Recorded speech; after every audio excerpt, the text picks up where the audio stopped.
우리 교회가 38주년 되는 날입니다. 1983년 8월 둘째 주일날 광명사동 광명공고 근처에 단독주택 반지하실에서 설립 예배를 드렸습니다. 그때에 집사님 2명과 저와 셋이 개척이 시작됐고 우리 군대 친구 2명이 와 있었습니다. 그런데 그때는 아무것도 없었어요. 그래서 제가 늘 얘기하듯이 개척이 이 발음을 길게 해야 돼요.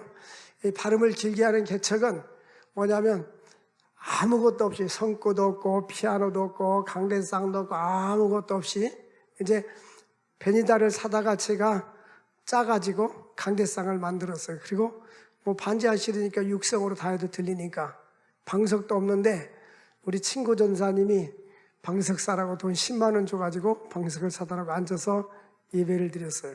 그래서 그렇게 개척하는 것을 제가 가르쳐줬잖아요. 발음을 길게 해서 개척이라고 이렇게 발음을 개를 길게 해야 돼요.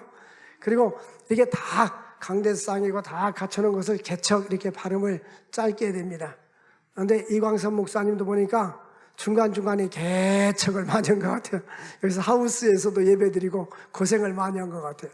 근데 이 개척교회를 하면 힘은 들긴 해도 하나님을 더 의지하게 되고 이게 영적으로 하나님께 가까이 가게 되고 많은 체험을 하게 돼요. 그래서 유익한 점도 참 많이 있는 것 같아요. 근데 지금까지 하나님이 여기까지 인도해 주신 것이 첫째는 하나님의 은혜고 두 번째는 그동안에 있는 많은 성도들의 합심해서 기도하고 헌신했던 열매입니다. 또 하나님께서 한동 성전 건축하려고 이곳에 왔는데 하나님의 섭리 가운데 또 두 교회가 하나가 되고 또 이광수 목사님은 비전을 가지고 선교지에 가서 사역을 하시고 하나님의 더 큰 뜻을 또 이룰 수 있게 하셔서 또 하나님의 은혜요 섭리라고 생각이 되어집니다. 지난 모든 것을 생각해 보면 하나님의 은혜입니다. 그래서 이제 제가 내일부터 이제 시간 나는 대로 책을 쓰려고 그래요. 책을 쓰는데 몇 권의 책을 쓰는데 하나는 내 목회 개척할 때부터 지금까지의 삶을 되돌아보면서 그 대신 그 책은 내가 은퇴할 때 공개를 할 거예요. 그리고 두 번째는 내가 학생들이 가르치는 그 강의 내용들 이런 것들 코칭, 상담, 목회학 이런 것들을 관해서 이제 책을 써보려고 내일부터 이제 시작을 할 겁니다. 근데 오늘 지금까지 지나온 은혜를 생각하면 하나님께 너무 감사해요. 그래서 하나님께 감사해서 저는 감사하면 하나님께서 주신 은혜를 어떻게 보답할까 이렇게 생각을 시편의 기자도 여호와께서 내게 주신 은혜를 무엇으로 보답할까. 그런데 하나님께 보답하는 것은 하나님이 일을 열심히 하는 것뿐이 없잖아요.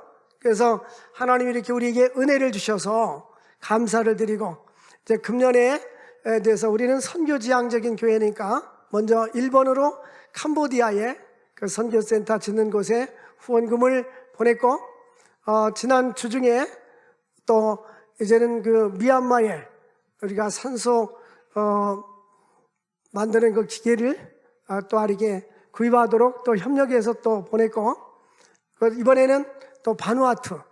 그러니까 우리는 힘이 닿는 데까지 지구촌에서 우리는 가지 못하지만 선교사들이 선교 현장에서 영적인 전쟁을 하면서 복음을 증거하는데 우리는 기도로 또한 물질로 이렇게 협력을 하는 것입니다. 우리 교회는 주님이 재림할 때까지 선교 지향적인 교회요. 아멘만 열심히 하면 됩니다. 선교 지향적인 교회요. 또 선교에 힘써야 됩니다. 또 구제하고 또 지역사회를 봉사하고 장학사업하고 해서 하나님이 기뻐하는 선한 일에 힘써야 될 줄로 믿습니다. 이제 하나님께서 이렇게 개척을 하면서 개척교회 할 때에 가장 목사님들이 바라는 소원이 있어요. 그 첫 번째는 예배당 건축이에요. 내 평생 소원 이것뿐 예배당 건축하다가 이 세상 이별하는 날 주 앞에 가려서 개척교회는 예배당을 건축하는 게 목사님들이 아마 100명이면 100명의 소원일 거예요. 근데 개척에서 예배당 건축가 그리 쉽지 않잖아요. 땅 사서 짓는다는 것이. 아마 요즘 같으면은 100개 교회가 개척을 하면 한두 개 교회가 건축하려는지 참 땅값도 비싸고 쉽지 않잖아요. 근데 하나님이 우리에게 은혜를 주셔서 이제는 14년 차에 땅을 사서 15년 차에 개봉동에 예배당을 지었어요. 근데 하나님께 감사해서 그때 입당 예배를 드릴 때 교회가 가득 차 있었는데 제가 그런 이야기를 해서 저는 이제는 그 시대 그때 내 마음이었어요. 다시는 더 이상 교회를 짓지 아니하고 이제는 힘이 닿는 대로 선교하고 외국에다 교회를 짓겠습니다. 이제 그렇게 선포를 했어요. 근데 교회가 공간이 작으니까 꽉 찼다가 줄고 꽉 찼다가 줄고 공간이 작으니까 한계가 있는 거예요. 교회 성장학 교수님이 찾아와가지고 이거 빨리 져야지 70%만 차면 져야지 이게 답답하면 교인들 안 온다고 그러더라고요. 주차장 문제도 있고. 그래서 그 대신 국내보다는 해외에다가 교회를 짓는 것이 쉽잖아요. 비용도 싸고. 그래서 주님이 주신 은혜를 나누어서 이제 외국 각 나라에다가 선교사님들을 후원해서 예배당을 짓고 또 신학교 짓는 데 후원하고 또 고아원도 짓고 선교센터도 짓고 이렇게 지내왔어요. 근데 비행기 타고 지금은 해외 선교지를 못 가고 있잖아요. 코로나 때문에. 근데 1년에 4번 정도, 많으면 5번 정도 이렇게 선교지를 늘 다녀왔잖아요. 근데 비행기 타고 하나님께 이런 기도를, 하나님 우리에게 더 부흥하고 성장해서 더 많은 세계 선교를 이루게 하여 주옵소서. 그리고 우리가 힘써서 외국에다 교회를 질 테니, 한국은 땅값도 비싸고 또 교회 짓는 게 힘든데 이제 우리 개봉동 교회가 한계가 있고 포화 상태도 있고 주차장 문제도 있고, 근데 하나님 변화를 주옵소서. 그리고 하나님 앞에 이제 그 교회를 지을 수 있도록 늘 기도해 왔었어요. 그리고 1,000번제를 이제 매주마다 1,000번제를 드리기 시작한 거예요. 그래서 매주마다 1,000번제를 드리는데 지금 주보에 보면 2,000번이 넘어서 1번제에 10,000원씩 해가지고, 근데 보니까 2014년 1월 12일 첫 주일부터 시작했으니까 지금 7년 됐더라고요. 7년 동안 계속해서 성전 건축을 해서 기도해 왔던 거예요. 근데 그 7년 전이 언제냐면 안일권 목사님이 거기 가가지고 이제 예배당 질 때였어요. 하나님, 이분은 안 목사님은 앞도 못 보는데 이렇게 포크레인 한 대 갖다 놓고도 예배당을 지려고 하는데, 우리는 두 눈을 다 뜬 성도들이 이렇게 많은데 하나님 우리도 성전을 건축하게 해주십시오 하고 일을 시작해가지고 한동에 이제 땅을 샀죠. 근데 하나님이 그 과정 속에서 이렇게 합병을 이루게 해주시고, 또 생각지도 않았던 3기 신도시까지 하나님이 비전을 주셔서 하나님께 감사를 드립니다. 하나님은 우리의 생각하는 것과 기도하는 것보다 넘치도록 주시는 하나님이십니다. 오늘 여기 말씀해 보니까 두 종류의 그림이 나옵니다. 하나는 광야의 황량한 곳에 심어진 떨기나무, 또 하나는 시냇가에 심어진 나무.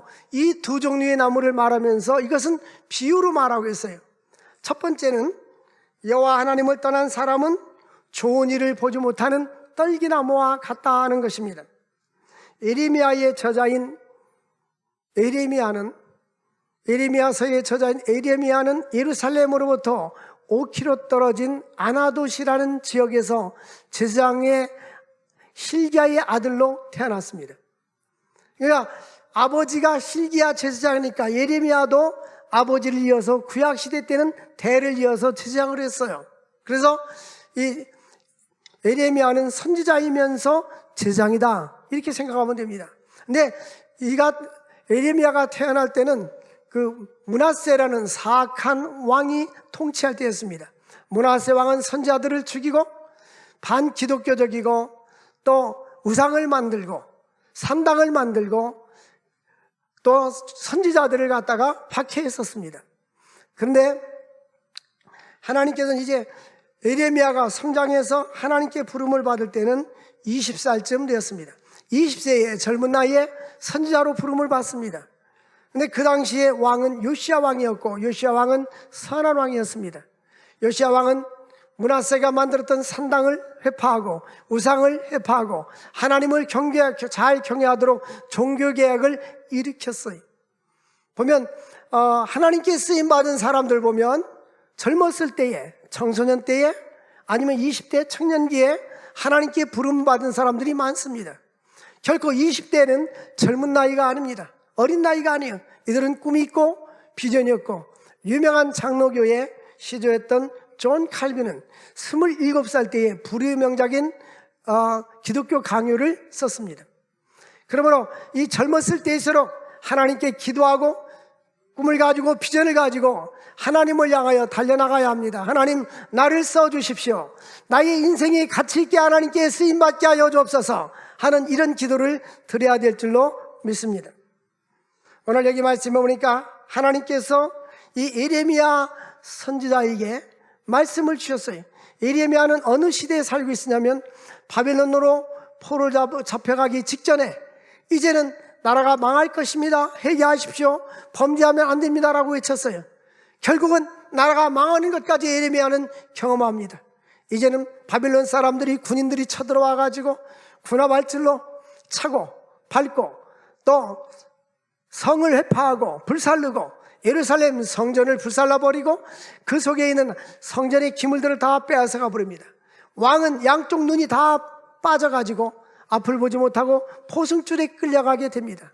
이러한 어두운 역사들도 다 하나님의 섭리와 주권 속에서 이루어지게 되는 것입니다. 하나님의 섭리가 아니면 우리 이 세상 모든 것은 참새 한 마리도 떨어지는 법이 없다라고 말씀합니다. 예레미야 선지자의 주제는 무엇입니까?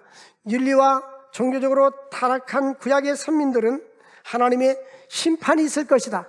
하나님을 떠나고 또 종교적으로 일제로 타락하면 하나님이 심판이 있을 것이다 라고 선언하고 있습니다. 뿐만 아니라 하나님의 심판 후에는 회복이 될 것이다 라고 말합니다. 하나님을 떠나면 하나님은 그의 백성들을 외면하지 아니하고 하나님은 징계에서 돌아오게 만드는 것입니다. 또한 하나님은 역사를 주관하시는 분이시다. 우리 인간의 모든 흥망성쇠는 하나님의 손에 달려있는 것입니다.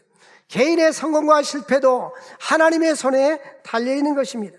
우리 하나님은 세심한 부분까지도 우리를 간섭하시는 하나님이신 것입니다. 지금 예레미야는 이런 내용을 가지고 예레미야서를 쓰고 있습니다. 하나님은 언약에 신실한 분입니다.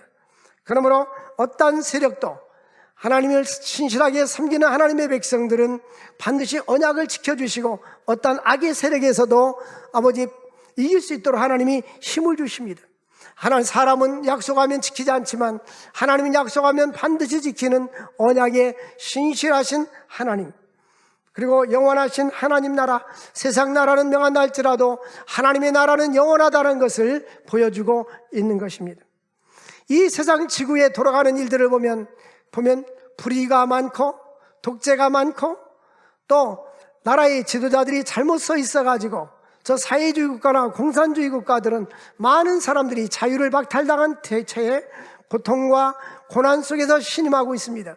우리는 하나님, 왜 이 땅에 평화가 없고 자유가 없고 평등이 없을까요? 우리는 그렇게 느껴질 수가 있습니다. 그러나 하나님은 역사를 주관하십니다. 그럼에도 불구하고 하나님은 역사를 주관하시고 모든 것을 섭리해 나간다는 사실을 우리는 깨달아야 됩니다. 그리고 뿐만 아니라 하나님은 진실되게 하나님을 경외하지 아니하고 하나님을 떠나고 형식적인 예배를 드리는 자들을 가증히 여긴다고 말씀하고 있습니다. 반면에 진실되게 하나님을 섬기고 하나님을 사랑하는 자들에게는 하나님께서는 언약과 은혜의 축복을 주신다고 말씀하고 있습니다. 성경 말씀에 보면 오늘 보니까 5절에 여호와께서 이같이 말씀하시네. 무릇 사람을 믿으며 떨기나무는 어떤 사람이냐? 사람을 믿고 육신으로 그 힘을 삼고 마음이 여호와에게서 떠난 그 사람은 저주를 받을 것이다. 하나님께 저주받을 사람은 어떤 사람이냐? 사람을 믿는 사람, 자기 자신을 믿거나 물질을 의지하거나 사람을 하나님보다 더 의지하는 사람, 그리고 육신의 힘을 삼고 권력이나 세속적인 것에 힘을 삼고 마음이 여호와에게서 떠난 그 사람은 뭐를 받아요? 저주를 받는다고 했습니다. 하나님을 떠나서 잘 되는 법이 없어요. 사람들은 명예를 원하고 물질을 원하고 세속적인 출세를 원합니다. 그런데 하나님이 없이 그런 것을 갖춰진 것은 축복이 아닙니다. 그러나 하나님을 섬기면서 명예도 있고 부귀도 있고 이런 것은 축복입니다. 하나님을 잘 섬겼던 솔로몬에게는 부와 영광을 하나님이 주신 거예요. 그러므로 우리는 물질이 많든 적든 세상적인 명예가 있든 없든 환경이 어떻든 관계없이 하나님을 변치 않고 변치 않는 마음을 가지고 하나님을 섬겨야 될 줄로 믿습니다. 그래서 하나님께서는 여호와께서 떠난 그 사람, 5절에 보니까 그 사람이 바로 그 사람. 그 사람인데 어떤 그 사람이냐? 마음이 하나님께로부터 떠난 그 사람은 저주를 받는 거예요. 그래서 우리는 항상 하나님 내 마음을 지켜주십시오 라고 기도해야 돼요. 9절 말씀에 보니까 만물보다 거짓되고 심히 부패한 것이 인간의 마음이라고 했어요. 인간의 마음이 심히 부패해져 있어요. 만물보다 거짓되다는 것입니다. 우리 하나님은 심장을 살피시고 10절에 보니까 피부를 시험하시고 각각 그 행위와 행실대로 보응하신다. 하나님 우리가 하는 대로 하나님은 갚아주시고, 이 보응이라는 말은 그만큼 믿음으로 살고 주의 뜻대로 사는 사람은 축복으로, 하나님을 떠나 사는 사람은 저주로, 이게 똑같이 갚아준다는 것이 보응이란 뜻이에요. 하나님이 보응하신다라고 말씀하고 있습니다. 그래서 마음이 여호와에게서 떠난 그 사람은 뭐를 받아요? 저주를 받는다는 거예요. 어떠한 경우라도 마음이 하나님께 떠나지 않기를 주의 이름으로 축원드립니다. 찬송가에도 보니까 401장에 주의 곁에 있을 때 마음이 든든하오니. 여러분, 우리가 주님의 곁에 있을 때 힘이 되는 거예요. 예수는 나의 힘이요 내 생명이 되시니. 여러분, 힘이 들고 지쳐 있을 때에 하나님을 의지할 수 있기를 주의 이름으로 축원을 드립니다. 그래서 하나님을 떠난 그 사람, 여호와를 의지하는 것이 얼마나 연약합니까? 시편 146편 3절에 보니까 방백도 의지하지 말고 도울림이 없는 인생도 의지하지 말고, 인생을 의지하지 말라고 말합니다. 우리 인생은 도울림이 없는 인생이요, 도울림이 없는 인생을 의지하지 마라.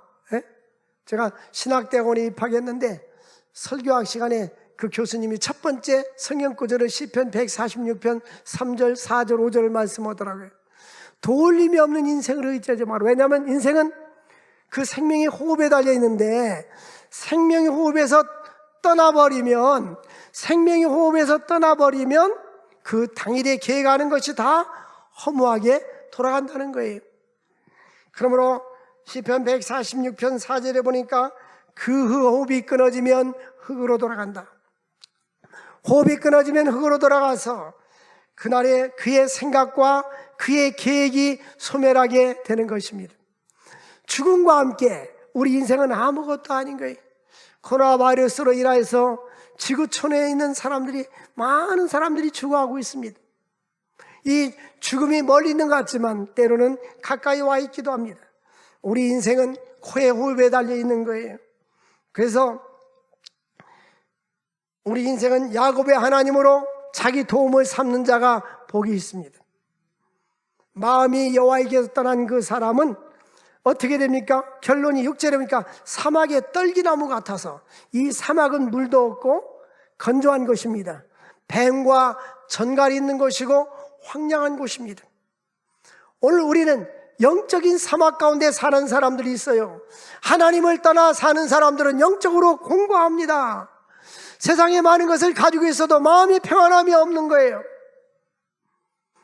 사막의 떨기나무 같아서 좋은 일이 오는 것을 보지 못하고, 좋은 일이 생길 것 같으면 또 안 좋은 일이 생기고, 또 평안하고 좋은 일이 있을 것 같으면 또 안 좋은 일이 생기고, 좋은 일이 오는 것을 보지 못하고 광야에, 간조한 곳, 건강한 땅, 사람이 살지 않는 땅에 살게 된다. 떨기나무가 그런 거예요. 그래서 하나님을 떠난 인생은 사막의 떨기나무 같아서 인생이 곤고하고 힘들다는 거예요. 삶의 평화가 없어요. 물질을 얻으면 참된 행복이 있을 것 같지만 물질은 우리에게 참된 행복을 주지 못합니다. 명예를 얻으면 행복을 얻을 것 같지만 행복의 파랑새는 또 날아가 버리고 없는 거예요. 우리 인생은 어떤 것 때도 우리에게 참된 행복과 만족을 가져다 줄 수가 없는 것입니다. 우리에게 참된 행복과 만족을 주시는 것은 하나님과 우리 주 예수 그리스도입니다. 우리 하나님과 우리 주 예수 그리스도만이 우리에게 참된 행복과 참된 만족과 참된 기쁨과 참된 소망을 주시는 거예요. 그러므로 어떠한 경우라도 우리는 인간을 의지하지 말고 세속적인 것을 의지하지 말고 하나님을 의지할 수 있기를 바랍니다. 두 번째로 여호와를 의지하는 사람은 복을 누리게 된다는 것입니다. 어떤 복이냐? 여기 7절에 보니까 무릇 여호와를 의지하며 여호와를 의뢰하는 그 사람은, 여기다 보니까 그 사람이라는 말이 5절에도 그 사람이 나오고 7절에도 그 사람이 나오는데 5절에 나오는 그 사람과 7절에 나오는 그 사람은 달라요. 5절에 나오는 그 사람은 육신을 의지하고 자기 힘을 의지하고 마음이 여호와에게서 떠난 그 사람, 하나님의 곁을 떠난 그 사람이 5절에 나오는 그 사람, 그 사람은 뭐를 받아요? 저주를 받는다, 이렇게 말하고 있어요. 그런데 7절에 나와 있는 그 사람은 어떤 그 사람이냐? 무릇 여호와를 의지하며 여호와를 의뢰하는 그 사람은 복을 받을 것이라. 여러분, 우리는 어떤 그 사람이 되기를 원합니까? 우리는 가시떨기나무 같은 그 사람이 아니라 시냇가에 심겨진 나무와 같은 그 사람이 되어야 하는 것입니다. 하나님을 섬기고 믿음 안에 살고 언제나 하나님 편에 서 있어야 하는 거예요. 저는 이 코로나 위기를 맞이하면서 많은 생각을 하게 됩니다. 두 종류의 사람들이 나타나게 됩니다. 하나님께 더 가까이 가는 사람, 하나님을 멀리하는 사람. 선교지에서 그 영혼들을 지키려고 끝까지 자기의 생명을 걸고 헌신하는 선교사님들, 주의 종들. 어떤 사람들은 선교지를 나올 수도 있죠. 그러나 아주 나오고 들어가지 않는 선교사도 있어요. 그런 모습을 볼 때에 우리 주님은 어떤 사람에게 더 관심이 있겠는가? 여러분, 우리 하나님은 우리의 생명의 주가 되십니다. 우리 하나님께서 우리의 생명을 주관하기 때문에 생명은 주께 있는 거예요. 응? 생명 주께 있네, 소망 주께 있네, 주 안에 있네. 여러분, 우리가 무엇을 두려워할 수가 있어요? 우리는 사망의 음침한 골짜기를 다닌다 할지라도 해를 두려워하지 않을 것은 주께서 나와 함께 하실 것입니다. 하나님 함께 하시면 두려워할 필요가 없는 거예요. 그러므로 여호와를 의지하십시오. 하나님을 더욱더 의지하고 하나님을 더 가까이 할 수 있기를 바랍니다. 전쟁이 일어났을 때에 다윗은 어떠한 모습으로 살았습니까? 골리앗을 향하여 너는 창과 칼을 의지하지만 나는 만군의 여호와 이름을 의지하여 너 앞에 가노라 하고 물맷돌을 던졌을 때에 한 방에 가버렸어요. 사막에 떨기나무같이 살지 말고 여호와를 의지하는 사람, 하나님을 의지하고 하나님을 가까이 하는 사람 될 수 있기를 바랍니다. 여호와를 의지하는 그 사람을 복을 받을 것이라. 하나님을 의지하는 가정, 요즘 우리가 한국계 목회자들이 많은 걱정을 하고 있어요. 한 30%에서 50% 성도들이 줄어가고 있다고 아우성치고 있어요. 근데 우리 교회는, 통성서왕교회는 약간의 숫자만 빠져나갔지 거의 다 잘 출석을 하고 있어요. 약간의 숫자는 줄었어요. 그런데 다시 돌아오기를 기도하고 있어요. 사랑하는 성도 여러분, 무릇 여호와를 의지하고 여호와를 의뢰하는 그 사람이 될 수 있기를 바랍니다. 그는 어떤 사람이 물가에 심겨진 나무처럼 뿌리를 강변에 뻗치고 더위가 올지라도 두려워하지 않고, 여러분 여기는 더위가 온다 할지라도 두려워하지 않는다고 말했는데 우리 인생의 위기가 온다 할지라도, 코로나 바이러스 위기, 경제적인 위기, 삶의 위기가 온다 할지라도 두려워하지 않고 그 입이 청청하고 또한 가뭄은 해도 걱정이 없어요. 하나님이 함께 하시면 우리는 걱정할 필요가 없습니다. 다윗을 보십시오. 여호와는 나의 목자시니 내게 부족함이 없으리로다. 하나님과 함께 하신다면 우리는 걱정할 필요가 없는 겁니다. 결실이 그치지 아니함 같으리로다. 하나님을 섬기는 이 물가에 심겨진 나무와 같은 가정들 보면요, 가문들이, 자손들이 형통합니다. 왜? 하나님과 함께 하는가? 여러분들, 하나님을 경외하는 가문들은 후손들이 잘 됩니다. 성경에 보니까 하나님이 약속하시기를 하나님을 경외하는 가정은 천대의 복을 주시고, 출애굽기 20장에 보니까 여호와를 떠난 사람들은 자손 3, 4대 저주가 있으리라고 말씀하고 있습니다. 여러분, 세계적인 지도를 보십시오. 우상을 섬기고 불교 국가들은 다 가난합니다. 하나님의 축복에서 떠나 있어요. 저 북한을 보십시오. 과거에는 남한보다 잘 살았는데 북한은 저렇게 세계 빈민국 속에 살아가고 있습니다. 먹을 양식이 없어요. 그래서 지금은 굴량미까지도, 전쟁에 쓸 그런 굴량미까지도 꺼내먹고 쓰고 있다고 합니다. 우리는 저 북한 동포를 위해서 기도해야 됩니다. 저들이 자유와 해방의 그날이 속혀오고 자유민주주의로 통일이 될 수 있도록 기도해야 될 줄로 믿습니다. 지구촌에 하나님이 없는 백성들, 굶주림 속에서 자유를 억압당하는 민족들이 얼마나 많이 있습니까? 하나님이 없는 지도자들, 하나님이 없는 나라들, 하나님 없는 백성들은 이와 같이 고생하고 고난을 당하게 됩니다. 물가에 심겨진 나무, 뿌리에 강변에 뻗쳐진 나무처럼 하나님을 경외하는 가정은 하나님이 이와 같이 축복 속에서 살게 해주는 거예요. 사람이 나 자기 마음대로 되는 것 같아요? 우리 인생에 자기 마음대로 되는 것이 없어요. 모든 것은 하나님의 주권과 섭리 속에서 하나님께서 인생을 이끌어가는 거예요. 사람의 마음으로 자기 길을 계획한다 할지라도 그 걸음을 인도하시는 분은 여호와 하나님이신 것입니다. 그럼 우리는 머릿속으로 한번 그림을 그려봅시다. 광야에 있는 떨기나무, 물가에 심겨진, 강가에 심겨진 아름다운 나무. 그런데 이 떨기나무는 황량하고 처량하고 열매를 맺지 못하고 건조하고 사람이 살지 않는 곳에 처량하게 있는 모습, 하나님 없는 인생이 그와 같다는 것입니다.